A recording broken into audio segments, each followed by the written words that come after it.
अध्यक्ष महोदय, माझ्या जिल्ह्यामध्ये 2025-26 मध्ये द्राक्ष पिकाच्या खाली येणारं क्षेत्र हे साधारण 504 हेक्टर इतकं आहे।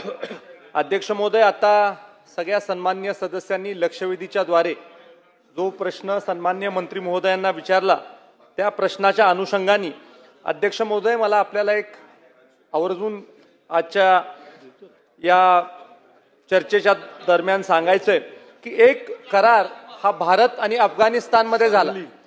हा करार साफ्टा नावाचा करार झाला, south Asian free trade agreement. आणि या साफ्टा करारामुळे अध्यक्ष महोदय 100% ड्यूटी ही अफगाणिस्तानवरनं येणाऱ्या बेदाण्यासाठी माफ आहे। आता हे साफ्टा एग्रीमेंट झाल्यामुळे अफगाणिस्तानवरनं येणारा बेदाणा हा भारतामध्ये बिन ड्यूटीचा येतो।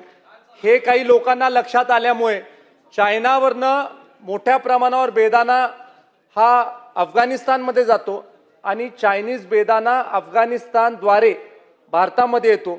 आणि त्यामुळे खऱ्या अर्थानं सीमा शुल्क विभागाच्या माध्यमातून जी कारवाई करायची आहे त्याच्यामध्ये कडक कारवाई ही ह्या माध्यमातून आपल्याला करणं गरजेचं आहे, जेणेकरून हा जो चायनीज बेदाणा कमी दराचा भारतामध्ये अफगाणिस्तानद्वारे येतो हा आपल्याला थांबवता येईल।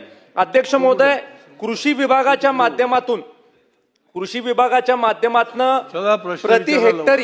प्रति हेक्टरी 3,09,000 रुपये हे देण्यात येतात शेतकऱ्याला। आणि त्याबरोबर एकात्मक फलोत्पादन कार्यक्रम आणि राष्ट्रीय कृषी विकास अभियान याच्यामधनं 2,40,000 रुपये असे एकंदरीत 5,49,000 रुपये हे शेतकऱ्याला देण्यात येतात। माझा प्रश्न असा आहे की हे अनुदान जे देण्यात येतं ह्या अनुदानामध्ये वाढ परिस्थिती बघून आपण काय करणार आहोत की नाही?